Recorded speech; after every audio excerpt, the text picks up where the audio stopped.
अरे बाप, कहाँ से? एक धनौजी से आयल बने हम ई टोला में। हाँ? अरे चलो तानी रसता भोटो की गोइल हो यारे, आ सासू से पतोहिया में खटो की गोइल हो यारे, सासू से पतोहिया में खटो की गोइल हो। चलो तानी रसता भोटो की गोइल हो, सासू से पतोहिया में खटो की गोइल हो। बात हम कहिले रोजा मारतिया ताना, मोबाइल के चलते अरे देत नहीं के खाना। बुढ़िया बोलतिया तो बुढ़िया बोलतिया, झूठा पकड़ के लटक गइल हो।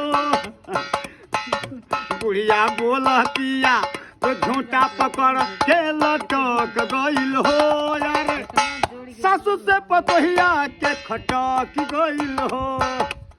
चला तानी रसता भटक गइल हो यार, सासू से पतोहिया में खटक गइल हो यार, सासू से पतोहिया में खटक गइल हो।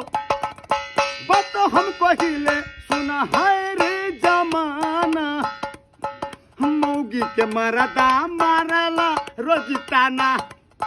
होई देखा रे बाप, पतोहिया के नतिया सब, अरे दादा हो दादा, अरे माया न हो।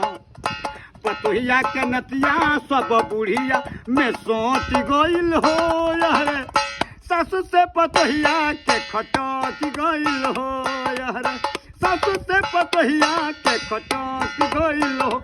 हाँ हाँ चलो तनी रसता भटक गइल हो यार, सासू से पतोहिया के खटक गइल हो।